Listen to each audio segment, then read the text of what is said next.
तो यहाँ पे सिंपली अब गाइस क्या दे देंगे, यहाँ पे वेदर फॉर 1 डे था, तो हमने ऑलरेडी इसके लिए एक स्ट्रिंग डेटा बना रखा था एम वेदर डेटा। तो यहाँ पे सिंपल क्या यूज कर लूंगा, एम वेदर डेटा यूज कर लेंगे हम, एंड इसमें क्या पास कर देंगे, पोजीशन। एंड यहाँ पे क्या हो गया हमारा, तो बेसिकली गाइस जो हमारा ये वेदर फॉर दिस डे है स्ट्रिंग में, तो जो हमारी पोजीशन पे जो अडेप्टर से हमें पोजीशन मिलती है, लाइक 0 पोजीशन, 1 पोजीशन, 2 पोजीशन, ये उसकी पोजीशन फेच करता है स्ट्रिंग में। एक इंडिविजुअल जहाँ पे डेटा 0 पोजीशन पे जो डेटा होगा वो किसमें फेच करके डाल देगा, इसमें वेदर फॉर दिस डे में। अब गाइस हमें, अगर आपको याद हो, ऊपर हमने क्या क्रिएट करा था, एक इसका M weather text view create करा था, राइट, जो हमने किससे अटैच करा था गाइस, जो हमारा फोरकास्ट लिस्ट आइटम से उससे अटैच करा था। तो इस वाले एम वेदर टेक्स्ट व्यू में बेसिकली हमें क्या शो होगा, जो हमें व्यू होंगे, राइट, जो हमारे यहाँ पे व्यू होल्डर में आएगा। तो बेसिकली गाइस अब मुझे क्या करना है, एक्सेस करना है किसको, इस वाले टेक्स्ट व्यू को। इसमें मुझे फिर क्या हमारा bind view, basically bind view holder क्या था गाइस, जो व्यूज को पॉपुलेट करेगा, मतलब जो उस पर सेट करेगा, राइट। अब इस चीज का गाइस ध्यान रखना आप लोग कि ये वाला जो हमारे पास ये बाइंड व्यू होल्डर है, ये हम किस में लिख रहे हैं, इनर क्लास में नहीं लिख रहे हैं। जो हमारी ये वाली थी on create view holder, bind view holder, ये सब कौन सी क्लास के हैं, फोरकास्ट अडेप्टर क्लास के हैं। और ये कौन सा हमारा जो जिसमें हमने ये दिया था जो एम वेदर टेक्स्ट व्यू दिया था, वो किस में दिया है हमने, व्यू होल्डर वाली क्लास में, किसमें, फोरकास्ट अडेप्टर व्यू होल्डर। तो अगर मुझे इसे यूज करना है किसको, एम टेक्स्ट वाले वेदर को, तो आप कौन सी क्लास को एक्सेस करोगे, हमारे फोरकास्ट अडेप्टर व्यू होल्डर को क्या करोगे, एक्सेस करोगे, राइट। क्योंकि जब तक आप उस क्लास को एक्सेस नहीं करोगे उसका वेरिएबल कैसे एक्सेस कर लोगे आप, ये चीज हमने ऑलरेडी बताई थी मैंने आपको। एंड गाइस ये वही वाला वो हो गया कि अगर हम इसकी दूसरी जावा फाइल बना रहे हैं उसमें क्लास वो कर लेते थे तो सेम ही बात हो जाती, बस हमने यहाँ पे क्या करा है, उस क्लास को दूसरी क्लास में डिफाइन ना करके हमने उसी क्लास में उसकी इनर क्लास बना दी है। एंड यहाँ पे हम क्या कर लेंगे, जो हमारा एम वेदर टेक्स्ट व्यू था, अब क्योंकि मुझे उस टेक्स्ट व्यू पे ही शो करवाना है, मैं उस पर क्या कर सकता हूँ, सेट टेक्स्ट कर सकता हूँ। और सेट टेक्स्ट क्या करना है मुझे, जो वेदर फॉर दिस डे था। तो बेसिकली जो वेदर फॉर दिस डे है, इसमें इस वक्त हमारे क्या है, जो इंडिविजुअल पोजीशन आ रही होगी हमारे डेटा की, वो इसमें आ रही होगी, वो किस में जा रही होगी, वेदर फॉर दिस डे में। एंड बेसिकली किस में जाके सेट हो जा रही है, वो एम वेदर टेक्स्ट व्यू में। एम वेदर टेक्स्ट व्यू किसका था, जो बेसिकली किस में था गाइस, हमारे लिस्ट व्यू में था, जो लिस्ट आइटम व्यू था उसमें था। सो गाइस ये तो हो गया हमारा कौन सा, बाइंड व्यू। अब किस पे चलते हैं, अपने लास्ट मेथड पे चलते हैं जो हमें इम्प्लीमेंट करना है। तो ये कौन सा हो गया हमारा, on view create folder, on create view holder हमारा पूरा हो चुका था, ऑन बाइंड व्यू होल्डर हमारा पूरा हो गया है। अब किस पे चलते हैं, जो काउंट लेना है हमें, सिंपल। अब गाइस यहाँ पे एक चीज और, इसे अब रिटर्न को क्या कर देते हैं, यहाँ पे अभी नल कर देते हैं। एक चीज और गाइस, यहाँ पे हमें जो आइटम काउंट लेना है उसमें हमारी 2 कंडीशंस होंगी गाइस, कि या तो ये चेक कर लें कि जो हमारा डेटा है, क्योंकि गाइस 2 चीजें हो सकती हैं, या तो हमारा डेटा नल होगा, राइट। अगर नल हुआ हमारा डेटा तो हम क्या रिटर्न करवा दें, 0 रिटर्न करवा दें। और अगर मेरा डेटा क्या हुआ, 0 नहीं हुआ, तो बेसिकली उसकी लेंथ रिटर्न करवा दें। एंड लेंथ रिटर्न से हमें क्या मिल जाएगी, उसकी काउंट पता चल जाएगी। तो इसमें सबसे पहले मैं क्या कर लूंगा, एक नल यहाँ पे नल से चेक करवा सकता हूँ, किसको चेक करवा सकता हूँ, हमारी एम वेदर डेटा जो है। एंड यहाँ पे क्या कर सकता हूँ, रिटर्न 0। और अगर ये नहीं है, मतलब ये कंडीशन नहीं रन हुई हमारी, तो सिंपल मैं यहाँ पे क्या कर सकता हूँ, एम वेदर डेटा रिटर्न करवा सकता हूँ। और इसमें क्योंकि गाइज अब मेरे पास कोई ना कोई डेटा होगा, तो डेटा कैसे देखेंगे हम, लेंथ से। तो यहाँ पे क्या चली जाएगी, हमारी लेंथ चली जाएगी वेदर डेटा पे, ओके।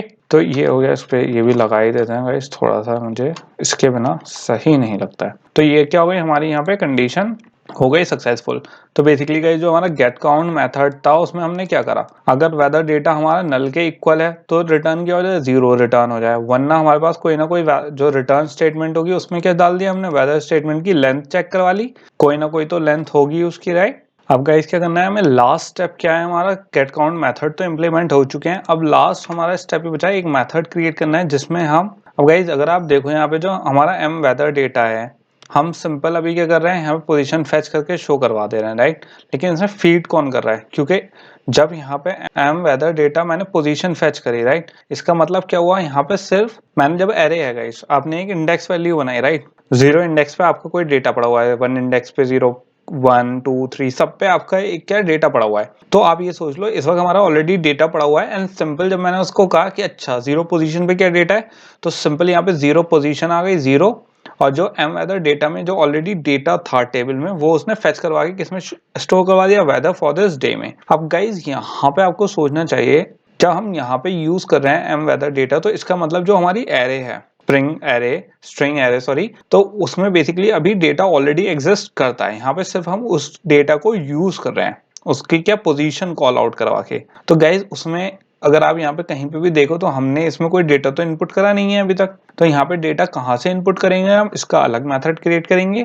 तो यहाँ पे मैं क्या कर देता हूँ, इसका कमेंट ऐड कर देता हूँ कि बेसिकली यहाँ पे क्या हो रहा है हमारा, और इसे क्या बना लेते हैं, एक पब्लिक मेथड क्रिएट कर लेते हैं, public void set weather data, और यहाँ पे क्या ले लेते हैं, स्ट्रिंग ले लेते हैं, और ये क्या आ गया हमारा वेदर डेटा। तो सिंपल जो हमारा एम वेदर डेटा है उसमें मैंने क्या डाल दिया, वेदर डेटा डाल दिया।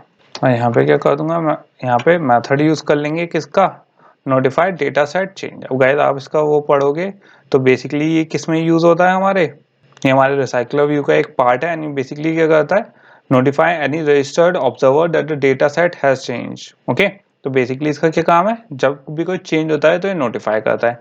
ये नोटिफाई वाली वो हम यूज कर चुके हैं गाइस अपने पुराने ऐप्स में। तो जिन लोगों को नहीं पता कि ये कैसे यूज करते हैं, तो गाइस हमने इसे डेटाबेस में भी यूज करा था, एंड आप जाके उसे चेकआउट कर सकते हो ये बेसिकली वर्क कैसे करते हैं, नोटिफाई वाली वो जो हमारी।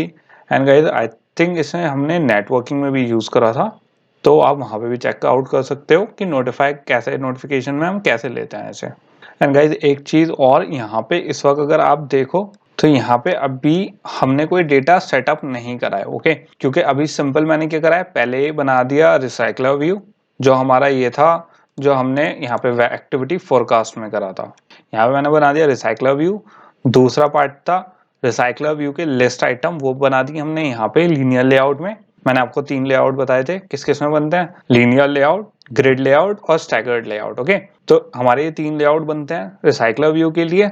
तो उसमें हमने लीनियर लेआउट चूज करा, क्यों, क्योंकि हमें अपने ऐप वर्टिकली शो करवाना था। तो हम वर्टिकली की वजह से क्या यूज करें, क्योंकि सबसे सिंप्लीफाइड वर्जन है ये, तो लीनियर लेआउट हमने यूज कर लिया। उसके बाद सेकंड स्टेप क्या था हमारा कि अडेप्टर करें, अडेप्टर को रिसाइकलर व्यू से कनेक्ट करें, व्यू होल्डर को अटैच करें अडेप्टर से। अब गाइज जब हमने कर दिया तो डेटा सोर्स कहाँ से आएगा हमारा, यहाँ वाले मेथड से आएगा। अब किस में चलते हैं गाइज, अपनी मेन एक्टिविटी में चलते हैं एंड देख लेते हैं हम कैसे इस पूरे लॉजिक को क्या यूनिफाई करते हैं।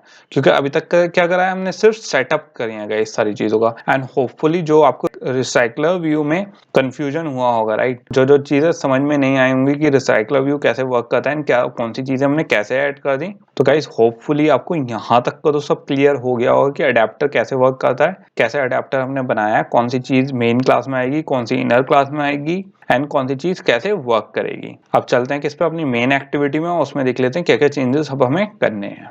सो गाइस अब हम किस में आ चुके हैं, अपने मेन एक्टिविटी में आ चुके हैं, एंड अब देख लेते हैं इसमें हमें क्या क्या चेंजेस करने हैं। अब बेसिकली गाइस इसमें हमें क्या क्या करना है, थोड़ा सा एक वो समझ लेते हैं पहले कि हमें क्या क्या कोडिंग टास्क करना है इसमें। पहला तो गाइज हमें सबसे पहले रिसाइकलर व्यू से कनेक्ट करना है इसे, एंड दूसरा इसे अडेप्टर से कनेक्ट करना है। हमें डेटा सेंड करना है इसे किसमें, अपने अडेप्टर में, रिसाइकलर व्यू में। जो उसे सेट करवाना है वो रिसाइकलर व्यू में सेट करवाना है आइटम लेआउट में।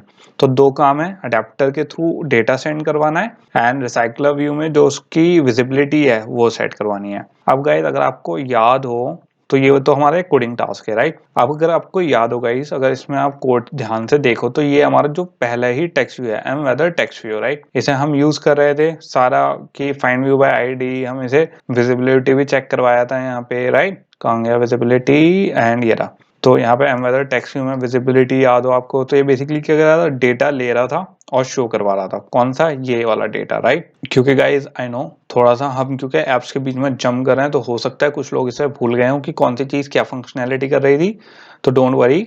एंड गाइज इस चीज का भी आप ध्यान रखना, कोई भी अगर आपके कोई कॉन्सेप्ट नहीं समझ में आ रहा तो गिव अप मत करो उस पे, क्योंकि इस कोर्स में अच्छी बात यही है गाइज कि इतनी बार चीजें रिपीट होंगी, इतनी बार प्रैक्टिस है कि आपको कोई कॉन्सेप्ट नहीं भी समझ में आ रहा है तो जब आप उसे 10 बार प्रैक्टिस करोगे तो कभी तो आपको आएगा ही उसमें, राइट। एंड यही गाइज एंड्रॉइड ऐसी ही आएगी, कोडिंग टास्क कभी इजी नहीं होते हैं एंड कभी एक बार में समझ में नहीं आता है। अब जैसे यही है गाइज जो हमारा ये रिसाइकलर व्यू है, आसान नहीं है, बट जब आप इसे कम से कम 5-6 बार ट्राई करोगे, स्टेप बाय स्टेप देखोगे, तभी जाके समझ में आएगी गाइस, क्योंकि ये वाले जो टास्क होते हैं बहुत लेंथी टास्क हैं एंड बहुत कॉम्प्लिकेटेड टास्क हैं। देखने में आसान लगते हैं बट इन कॉन्सेप्ट्स को सीखना गाइस बहुत मुश्किल है, बट आपके लिए बहुत वर्थ इट रहेंगे ये वाले टास्क, क्योंकि ऐसे हैं बहुत कम लोग होते हैं गाइस जो इसमें एक्सपर्ट्स होते हैं, मतलब बेसिकली जिन्हें बिना टेंशन के हर कॉन्सेप्ट क्लियर होता है। तो अब किस में कर लेते हैं गाइस, तो ये हमारा जो एम वेदर टेक्स्ट व्यू था, ये एक हम क्या कर रहे थे, रैंडम सर्वर से डेटा ले रहे थे और इस पे सेट कर रहे थे, राइट। अब गाइस क्योंकि हमारा जो एम वेदर टेक्स्ट व्यू था ये बेसिकली किस में था, हमारा जो नॉर्मल लेआउट में था, राइट। अब अगर आप देखो ये जो टीवी वेदर डेटा है हमारा, अगर मैं इस पे कंट्रोल बी करूं जो सेट कर रहे थे, तो वो अब हमारा यहाँ कहाँ है तो अब भी ये यहाँ पे, लेकिन ये किस में है, हमारे रिसाइकलर व्यू में, लिस्ट आइटम में, राइट। तो मुझे ये चाहिए तो अब भी यही, लेकिन अब वेदर डेटा में तो नहीं है, वेदर टेक्स्ट व्यू में तो नहीं है, अब ये किस में है गाइस, अगर आप इसे देखोगे तो ये किस में है, अब हमारे है रिसाइकलर व्यू में। तो मुझे यहाँ पे क्या कर देते हैं, इसको डिलीट कर देते हैं एंड इसको अब प्राइवेट टेक्स्ट व्यू ना बना के हम क्या बना देते हैं, एक रिसाइकल व्यू बना लेते हैं। और मैं इसे क्या लिख सकता हूँ, एम रिसाइकलर व्यू। तो यहाँ पे क्या आ गया है हमारा, एम रिसाइकलर व्यू। तो गाइस एक तो मैंने यहाँ पे रिसाइकलर व्यू ऐड कर दिया है, राइट। अब ये क्यों ऐड करा है गाइस, अभी मैंने आपको एक्सप्लेन करा है, क्योंकि जो हमारा टेक्स्ट व्यू है जो अब हमें चाहिए, जिसमें डेटा डिस्प्ले होगा, और वो किसका पार्ट है हमारा, जो हमारी रिसाइकलर व्यू के लिस्ट आइटम में डिस्प्ले होगी, राइट।